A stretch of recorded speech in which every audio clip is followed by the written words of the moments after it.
Hi hello ಎಲ್ರಿಗೂ ನಮಸ್ಕಾರ. ನಾನು ಕೀರ್ತಿ ಕಿರಣ್ ಕುಮಾರ್. ಹಚ್ಚ ಹಸಿರಿನ ನಿಸರ್ಗದ ಮಡಿಲಲ್ಲಿರುವ ಸಕಲೇಶಪುರ ಸಮೀಪದಲ್ಲಿರುವ ಜಂಬರ್ಡಿ ಎಂಬ ಪುಟ್ಟ ಗ್ರಾಮದಿಂದ ನಾನು ಒಂದು ಕ್ವಾಲಿಟಿ ಅಡುಗೆ ಸ್ಪರ್ಧೆಗೆ ಭಾಗವಹಿಸಲು ನಿಮ್ಮ ಮುಂದೆ ಅಡುಗೆಗಳನ್ನು ಮಾಡ್ತಾ ಇದ್ದೀನಿ. ಇವತ್ತು ಮೊದಲಿಗೆ ನಾನು ಮಾಡಿರೋದು ಕ್ವಾಲಿಟಿ ಪ್ರಾಡಕ್ಟ್ಸ್ನ ಯೂಸ್ ಮಾಡ್ಕೊಂಡು ಮಾಡಿರುವಂತಹ ಎಲ್ಲ ರೆಸಿಪಿಗಳು. ಅದರಲ್ಲಿ 2 ರೆಸಿಪಿಗಳು ನಾನು ಮಾಡಿದ್ದೀನಿ. ಮೊದಲಿಗೆ ನಾನು ಕ್ವಾಲಿಟಿ ಕಸ್ಟರ್ಡ್ ಪೌಡರ್ನ ಯೂಸ್ ಮಾಡಿಕೊಂಡು ಐಸ್ ಕ್ರೀಮ್ನ ಹೇಗೆ ಮಾಡೋದು ಅನ್ನೋದನ್ನ ತೋರಿಸ್ಕೊಡ್ತಾ ಇದ್ದೀನಿ. ಮೊದಲಿಗೆ ಕ್ವಾಲಿಟಿ ಕಸ್ಟರ್ಡ್ ಪೌಡರ್ 2ರಿಂದ 3 ಸ್ಪೂನ್ ಒಂದು ಬೌಲ್ಗೆ ಹಾಕ್ಕೊಂಡು ಅದಕ್ಕೆ ಎಷ್ಟು ಬೇಕೋ ಅಷ್ಟನ್ನು ಸ್ಟಿರ್ ಮಾಡೋಕ್ಕೋಸ್ಕರ ನಾನು ಮಿಲ್ಕ್ ಕೂಡ ಹಾಕಿದ್ದೀನಿ, ನೋಡ್ತಾ ಇದ್ದೀರಾ. ನಾನು ಮತ್ತು ಇನ್ನೊಂದು ಪಾತ್ರೆಗೆ ಸ್ಟವ್ ಆನ್ ಮಾಡಿಬಿಟ್ಟು 2 ಲೋಟದಷ್ಟು ಕಾಯಿಸಿ ಆರಿಸಿರುವಂಥ ಹಾಲನ್ನು ಹಾಕ್ಕೊಳ್ತಾ ಇದ್ದೀನಿ. 2 ಗ್ಲಾಸಷ್ಟು ಹಾಲು. ಅದನ್ನು ನಾನು ಈಗ ನಿಧಾನವಾಗಿ ಸ್ಟಿರ್ ಮಾಡ್ತಾ ಇದ್ದೀನಿ ಸ್ಟವ್ ಮೇಲೆ ಇಟ್ಕೊಂಡು. ಸಕ್ಕರೆಯನ್ನು ನಾವು 4ರಿಂದ 5 ಚಮಚದಷ್ಟು ಸಕ್ಕರೆಯನ್ನು ಹಾಕಿದ್ದೀನಿ. ಮತ್ತು ಮೊದಲೇ ರೆಡಿ ಮಾಡಿಟ್ಕೊಂಡಿದ್ವಲ್ಲ ಕಸ್ಟರ್ಡ್ ಪೌಡ್ರನ್ನ ಹಾಲಿಗೆ ಮಿಕ್ಸ್ ಮಾಡಿಟ್ಬಿಟ್ಟು ಅದನ್ನು ಕೂಡ ಈಗ ನಾನು ಅದಕ್ಕೆ ಹಾಕಿ ನಿಧಾನವಾಗಿ ಸ್ಟಿರ್ ಮಾಡ್ತಾ ಬರ್ತೀನಿ. ಎಲ್ಲಿವರೆಗೆ ಅಂತ ಅಂದರೆ ಅದು ಒಂದು ಗಟ್ಟಿಯಾದ ಹದಕ್ಕೆ ಬರುತ್ತೆ. ಆ ಹದಕ್ಕೆ ಬಂದಾಗ ನಾವು ಅದನ್ನು ಇನ್ನೊಂದು ಪ್ಯಾನ್ಗೆ ಟ್ರಾನ್ಸ್ಫರ್ ಮಾಡಬೇಕಾಗುತ್ತೆ. ನೋಡ್ತಾ ಇದ್ದೀರಾ, ಅದೀಗ ಕುದಿಯುವ ಹಂತದಲ್ಲಿದೆ.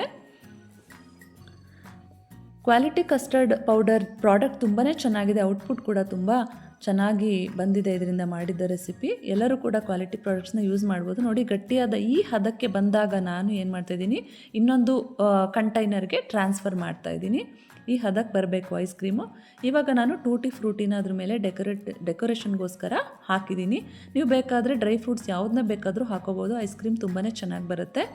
ಈ ಒಂದು ಏನು ಈಗ ಇಟ್ಟಿದ್ದೀನೋ ಇದನ್ನು ನಾವು ತೆಗೆದ್ಬಿಟ್ಟು ಫ್ರೀಝರ್ನಲ್ಲಿ ಇಡಬೇಕು. ಓವರ್ ನೈಟ್ ಇಡಬೇಕು, ಆರ್ 5 to 6 hours ಕೂಡ ಇಡ್ಬೋದು. ನೆಕ್ಸ್ಟ್ ನಾನು ಇದಕ್ಕೆ ಕಾಂಬಿನೇಷನ್ ಆಗಿ ಗುಲಾಬ್ ಜಾಮೂನ್ ಮಾಡೋದನ್ನ ತೋರಿಸ್ಕೊಡ್ತಾ ಇದ್ದೀನಿ. ಕ್ವಾಲಿಟಿ ಜಾಮೂನ್ ಪ್ಯಾಕೆಟೇ ತೊಗೊಂಡಿರೋದು. ನಾನೀಗ 2 ಲೋಟದಷ್ಟು ನೀರು ಹಾಕಿ 1 ಲೋಟದಷ್ಟು ಸಕ್ಕರೆ ಹಾಕಿ ಕರ್ಗಕ್ಕೆ ಇಟ್ಕೊಂಡಿದ್ದೀನಿ ಒಂದು ಸೈಡು ಪಾಕಕ್ಕೆ. ಈಗ ಕ್ವಾಲಿಟಿ ಗುಲಾಬ್ ಜಾಮೂನ್ ಪ್ಯಾಕೆಟ್ನ ನಾನು ಇನ್ನೊಂದು ಪ್ಯಾನಿಗೆ ಟ್ರಾನ್ಸ್ಫರ್ ಮಾಡಿ ಸ್ವಲ್ಪ ಎಷ್ಟು ಬೇಕೋ ಅಷ್ಟು ಹಾಲನ್ನು ಹಾಕಿ ನಾನೇನು ಮಾಡಿ ಮಿಕ್ಸ್ ಮಾಡ್ಕೋತಾ ಇದ್ದೀನಿ. ಯಾವುದೇ ಲಂಪ್ಸ್ ಇಲ್ಲದಿರೋ ಥರ ನೀಟಾಗಿ ನಾವು ಡಫ್ನ ರೆಡಿ ಮಾಡ್ಕೋಬೇಕಾಗುತ್ತೆ. ನೋಡಿ ಯಾವ ಹಂತಕ್ಕೆ ಬಂದಿದೆ ಅಂತ. ಜಾಮೂನ್ ಸ್ಮೂತಾಗಿ ಕಲಿಸ್ಕೊಂಡ್ರೆ ಜಾಮೂನ್ ತುಂಬಾ ಚೆನ್ನಾಗಿ ಬರುತ್ತೆ. ತುಂಬ ಅದುಂಬಾರ್ದು, ನಿಧಾನವಾಗಿ ಮೃದುವಾಗಿ ಮಾಡಿ. ನೋಡಿ, ಈಗ ಜಾಮೂನ್ ಉಂಡೆಗಳು ಕರಿಯೋಕ್ಕೆ ಸಿದ್ಧವಾಗಿದೆ. ನಾನು ಎಣ್ಣೆ ಒಳಗಡೆ ಹಾಗೆ ಈಗ ಡೀಪ್ ಫ್ರೈ ಮಾಡ್ತೀನಿ. ಲೋ ಫ್ಲೇಮ್ನಲ್ಲಿ ಇಟ್ಕೊಂಡು ಫ್ರೈ ಮಾಡಿ. ಜಾಮೂನ್ ಕಲರು ಕೂಡ ತುಂಬ ಚೆನ್ನಾಗಿರುತ್ತೆ, ತುಂಬ ನೀಟಾಗಿ ಬೇಯುತ್ತೆ, ಟೇಸ್ಟ್ ಕೂಡ ತುಂಬಾ ಚೆನ್ನಾಗಿ ಬರುತ್ತೆ. ನೋಡಿ, ಈ ಒಂದು ಹೊಂಬಣ್ಣಕ್ಕೆ ಬರೆಯೋ ಥರ ನೀವೇನು ಮಾಡಬೇಕು, ಜಾಮೂನ್ನ ಕರಿಬೇಕು. ಕ್ವಾಲಿಟಿ ಜಾಮೂನ್ ಪ್ಯಾಕೆಟ್ದು ಪ್ರಾಡಕ್ಟ್ ತುಂಬ ಚೆನ್ನಾಗಿದೆ, ಟೇಸ್ಟ್ ಕೂಡ ತುಂಬಾ ಚೆನ್ನಾಗಿ ಬಂದಿದೆ. ನೋಡಿ, ಈಗ ಪಾಕ ಅಂಟು ಬರೋವರೆಗೂ ನಾವು ಬಿಟ್ಟು ಪಾಕ ರೆಡಿಯಾಗಿತ್ತು. ಆ ಪಾಕಕ್ಕೆ ನಾನು ಜಾಮೂನ್ಗಳನ್ನು ಟ್ರಾನ್ಸ್ಫರ್ ಮಾಡಿದೆ. ನಾನು ನೆಕ್ಸ್ಟ್ ಮಾಡ್ತಾ ಇರೋಂಥ ಪ್ರಾಡಕ್ಟ್ ರೆಸಿಪಿ ಏನಂತ ಅಂತಂದರೆ ಗೋಧಿ ನುಚ್ಚಿನ ಬಿಸಿಬೇಳೆಬಾತ್. ಮೊದಲಿಗೆ ಗೋಧಿ ನುಚ್ಚನ್ನು ನಾನು 1 ಕಪ್ಪಷ್ಟು ಗೋಧಿ ನುಚ್ಚು ತೊಗೊಂಡು ಇವಾಗ ನಾನು ಸ್ವಲ್ಪ ಎಣ್ಣೆ ಹಾಕಿ ಫ್ರೈ ಮಾಡ್ಕೊತಾ ಇದ್ದೀನಿ. ಒಂದು ಸೈಡಿಗೆ ಎತ್ತಿಟ್ಟಿದ್ದೀನಿ. ಅದ್ರ ಜೊತೆಗೆ ನಾನು 1 ಕಪ್ಪಷ್ಟು ಹೆಸರುಬೇಳೆ ನುಚ್ಚ ತೊಗೊಂಡು ಫ್ರೈ ಮಾಡಿ ಇಟ್ಕೊಂಡಿದ್ದೀನಿ. ಈಗ ಅದರೊಳಗಡೆಗೆ ನಾನು ಟೊಮೆಟೊ, ಹೆಚ್ಚಿದ ಬೀನ್ಸ್, ಈರುಳ್ಳಿ ಮತ್ತು ಕ್ಯಾರೆಟ್, ಸ್ವಲ್ಪ ಬಟಾಣಿ ಎಲ್ಲವನ್ನ ಅದಕ್ಕೆ ಹಾಕಿ ಸ್ವಲ್ಪ ಉಪ್ಪು, ಚಿಟಿಕೆ ಅರಿಶಿನ ಹಾಕ್ಬಿಟ್ಟು 2 ಸೀಟಿ ಕೂಗಿಸ್ಕೊಳ್ತೀನಿ. ಕೂಗಕ್ಕೆ ಇಟ್ಟಿದ್ದೀನಿ ನಾನಿವಾಗ. ನೋಡಿ, ನಾನು ಇದಕ್ಕೆ ಯೂಸ್ ಮಾಡ್ತಿರೋದು ಕ್ವಾಲಿಟಿ ಸಾಂಬಾರ್ ಪೌಡರ್. ಅದು ತುಂಬ ಟೇಸ್ಟ್ ಕೊಡುತ್ತೆ ಬಿಸಿಬೇಳೆಬಾತ್ಗೆ, ಹಾಗಾಗಿ ಕ್ವಾಲಿಟಿ ಸಾಂಬಾರ್ ಪೌಡರ್ ಯೂಸ್ ಮಾಡ್ತಿದ್ದೀನಿ. ನಾನು ಮಿಕ್ಸರ್ ಜಾರ್ಗೆ ಟೊಮೆಟೊ, ಈರುಳ್ಳಿ, ಅಚ್ಕಾರ ಪುಡಿ ಮತ್ತು ಸಾಂಬಾರ್ ಪೌಡರು, ಅರಿಶಿನ ಪೌಡರ್ ಎಲ್ಲ ಹಾಕಿ ನೋಡಿ ಗ್ರೈಂಡರ್ಗೆ ಹಾಕಿ ಸಿದ್ಧ ಮಾಡಿ ಇಟ್ಕೊಂಡಿದ್ದೀನಿ. ಮೊದಲಿಗೆ ಈಗ ನಾನು ಇನ್ನೊಂದು ಪ್ಯಾನಿಗೆ ಒಗ್ಗರಣೆಗೆ ಇಟ್ಕೊಂಡಿದ್ದೀನಿ. ಅದಕ್ಕೆ ಕರಿಬೇವು ಮತ್ತು ಕಡಲೆ ಬೀಜನ ಹಾಕಿ ಫ್ರೈ ಮಾಡ್ಕೋತಾ ಇದ್ದೀನಿ. ನೋಡಿ, ಅದ್ರ ಜೊತೆಗೆ ನಾವೇನು ಹಾಕಬೇಕಂದ್ರೆ ಕರಿಬೇವು ಕೂಡ ನೀವು ಟೇಸ್ಟಿಗೆ ಹಾಕೋಬೋದು. ಗ್ರೈಂಡ್ ಮಾಡಿ ಇಟ್ಕೊಂಡಿರುವಂತಹ ಪೇಸ್ಟನ್ನು ನಾನು ಈಗ ಅದರೊಳಗಡೆ ಹಾಕ್ತಾಯಿದ್ದೀನಿ. 1-2 ಸ್ಪೂನಷ್ಟು ಸಕ್ಕರೆ, ರುಚಿಗೆ ತಕ್ಕಷ್ಟು ಉಪ್ಪನ್ನು ಹಾಕಿ ಕುದಿಯೋಕೆ ಇಟ್ಕೊಳ್ಳಿ. ಇನ್ನೊಂದು ಸೈಡು ಅದು ಸೀಟಿ ಹೊಡೆದ ಮೇಲೆ ಆ ಒಂದು ನುಚ್ಚು ಮತ್ತು ಹೆಸರುಬೇಳೆಯ ಮಿಶ್ರಣವನ್ನು ನಾವು ಇದಕ್ಕೆ ಮಿಕ್ಸ್ ಮಾಡಿಕೊಂಡ್ರೆ ನೋಡಿ, ಈಗ ರೆಡಿಯಾಗಿದೆ. ನಾನು 2 ಸೀಟಿ ಆದಮೇಲೆ ತೆಗ್ದಿದ್ದೀನಿ. ಅದನ್ನು ಈಗ ನಾನು ಮಸಾಲೆ ಒಳಗಡೆ ಹಾಕಿ ಕುದಿಯೋಕೆ ಇಟ್ಕೊಳ್ತೀನಿ. 1-2 ನಿಮಿಷ ಮಿಕ್ಸ್ ಮಾಡಿ ಕುದಿಸಿದ್ರೆ ಸಾಕು, ತುಂಬ ಟೇಸ್ಟಿಯಾಗಿ ಬರುತ್ತೆ. ಈಗ ಸ್ಟಿರ್ ಮಾಡ್ತಾ ಇದ್ದೀನಿ. ರೆಡಿ ಇದೆ. ಕೊತ್ತಂಬರಿ ಸೊಪ್ಪು, ಸ್ವಲ್ಪ ಹುಣಸೆ ಹುಳಿ ಹಾಕಿದರೆ ಇದು ರೆಡಿ ಆಯಿತು. Thank you. ಹಾಯ್, ಎಲ್ರಿಗೂ ನಮಸ್ಕಾರ. ಇವತ್ತು ನಾನು ನಿಮಗೆ ಕ್ವಾಲಿಟಿ ಮಸಾಲ ಮತ್ತು ಗುಲಾಬ್ ಜಾಮೂನ್ ಪ್ರಾಡಕ್ಟ್ಸ್ನ ಯೂಸ್ ಮಾಡಿಕೊಂಡು ರೆಸಿಪಿನ ರೆಡಿ ಮಾಡಿದ್ದೀನಿ. ಬೊಂಬಾಟ್ ಭೋಜನದ ವತಿಯಿಂದ ನಮಗೆ ಚಾಲೆಂಜ್ ಕೊಡಲಾಗಿತ್ತು, ಸ್ಪರ್ಧೆ ಇತ್ತು. ಆ ಸ್ಪರ್ಧೆಗೋಸ್ಕರ ನಾನು ಕೆಲವು ರೆಸಿಪಿನ ರೆಡಿ ಮಾಡಿದ್ದೀನಿ, ಅದು ಕ್ವಾಲಿಟಿ ಪ್ರಾಡಕ್ಟ್ಸ್ನ ಯೂಸ್ ಮಾಡಿಕೊಂಡು.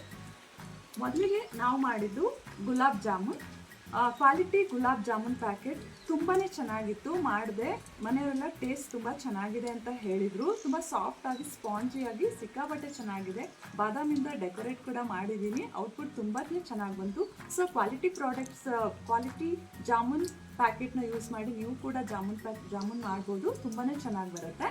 ಇದ್ರ ಜೊತೆಗೆ ನಾನು ಕ್ವಾಲಿಟಿ ಕಸ್ಟರ್ಡ್ ಪೌಡರ್ನ ಯೂಸ್ ಮಾಡಿ ಇವತ್ತು ನಾನು ಒಂದು ಐಸ್ ಕ್ರೀಮ್ನ ತಯಾರು ಮಾಡಿದ್ದೀನಿ. ಅದು ಕೂಡ ತುಂಬ ಚೆನ್ನಾಗಿದೆ. ನೋಡ್ತಾ ಇದ್ದೀರಾ, ನಾನು ಬಾದಾಮನ್ನ ಡೆಕೋರೇಟ್ ಮಾಡೋಕ್ಕೆ ಯೂಸ್ ಮಾಡಿದ್ದೀನಿ.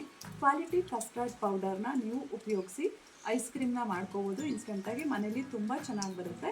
ಈ ice cream with jamun combination ಸಿಕ್ಕಾಬಟ್ಟೆ ಚೆನ್ನಾಗಿ ಬರುತ್ತೆ. ನೋಡಿ, ಜಾಮೂನು ಮಾಡಿದ್ದೀನಿ, ನಾನು ಕಸ್ಟರ್ಡ್ದು ಐಸ್ ಕ್ರೀಮ್ ಕೂಡ ಮಾಡಿದ್ದೀನಿ. ಇವೆರಡದು ಕಾಂಬಿನೇಷನ್ ಸಿಕ್ಕಾಬಟ್ಟೆ ಚೆನ್ನಾಗಿ ಬರುತ್ತೆ, ನೀವು ಟ್ರೈ ಮಾಡಿ. Thank you. ಹಾಗೆ ನಾನು ಇನ್ನೊಂದು ರೆಸಿಪಿ ಕೂಡ ರೆಡಿ ಮಾಡಿದ್ದೀನಿ. ಕ್ವಾಲಿಟಿ ಮಸಾಲ ಪೌಡರ್ ಯೂಸ್ ಮಾಡಿಕೊಂಡು ಮತ್ತೊಂದು ಪ್ರಾಡಕ್ಟ್ನ ನಾನು ರೆಡಿ ಮಾಡಿದ್ದೀನಿ. ಅದೇನಂತಂದರೆ ಗೋಧಿ ನುಚ್ಚಿನ ಬಿಸಿಬೇಳೆ ಬಾತ್. ಗೋಧಿ ನುಚ್ಚಿನ ಬಿಸಿಬೇಳೆ ಬಾತ್ಗೆ ನಾನು ಮೇಲೆ ಖಾರ ಬೂಂದಿನ ಹಾಕಿ ಡೆಕೋರೇಟ್ ಮಾಡಿದ್ದೀನಿ. ಇದಕ್ಕೆ ನಾನು ಯೂಸ್ ಮಾಡಿರೋದು quality sambar powder. Quality sambar powder, vegetables ಮತ್ತು ಗೋಧಿ ನುಚ್ಚು ಎಲ್ಲವನ್ನ ವೆಜಿಟೇಬಲ್ಸ್ ಕೂಡ ಹಾಕಿದ್ದೀನಿ. ಎಲ್ಲನೂ ಉಪಯೋಗಿಸ್ಕೊಂಡು ಟೇಸ್ಟಿಯಾಗಿ, ಮಲೆನಾಡು ಹೇಳಿ ಕೇಳಿ ನಮ್ಮದು ಸಕಲೇಶ್ಪುರ, ಇಲ್ಲಿ ಸಿಕ್ಕಾಪಟ್ಟೆ ಮಳೆ ಬರ್ತಾ ಇದೆ. ಈ ಮಳೆಗೆ ಸ್ಪೈಸಿ ಆಗಿರುವಂತಹ ಗೋಧಿ ನುಚ್ಚಿನ ಬಿಸಿಬೇಳೆ ಬಾತ್ನ ರೆಡಿ ಮಾಡಿದ್ದೀನಿ. ಫ್ರೆಂಡ್ಸ್, ಕ್ವಾಲಿಟಿ ಮಸಾಲ ಪ್ರಾಡಕ್ಟ್ಸ್ ತುಂಬಾ ಚೆನ್ನಾಗಿದೆ. ಪ್ರಾಡಕ್ಟ್ ಯೂಸ್ ಮಾಡಿ ನಾನು ಇವತ್ತು ಬಿಸಿಬೇಳೆಬಾತ್ ಟ್ರೈ ಮಾಡಿದೆ. ಇದರ ಔಟ್ಪುಟ್ ಸಿಕ್ಕಾಪಟ್ಟೆ ಚೆನ್ನಾಗಿ ಬಂದಿದೆ. ಫ್ರೆಂಡ್ಸ್, ನೀವು ಟ್ರೈ ಮಾಡಿ. ಬೊಂಬಾಟ್ ಭೋಜನದ ವತಿಯಿಂದ ನಮಗೆ ಈ ಎಲ್ಲ ರೆಸಿಪೀಸ್ದು ಚಾಲೆಂಜ್ ಕೊಡಲಾಗಿತ್ತು, ಅದು ಕ್ವಾಲಿಟಿ ಪ್ರಾಡಕ್ಟ್ಸ್ನ ಯೂಸ್ ಮಾಡಿಕೊಂಡು. ಕ್ವಾಲಿಟಿ ಪ್ರಾಡಕ್ಟ್ಸ್ದು ಎಲ್ಲ ಔಟ್ಪುಟ್ ಸಿಕ್ಕಾಪಟ್ಟೆ ಚೆನ್ನಾಗಿ ಬಂದಿದೆ. ನಮ್ಮ ಮನೆಯವ್ರಿಗಂತೂ ತುಂಬಾ ಇಷ್ಟ ಆಗಿದೆ. Thank you. ನನ್ನ 3 ರೆಸಿಪೀಸ್ ಕೂಡ ರೆಡಿ ಆಗಿದೆ.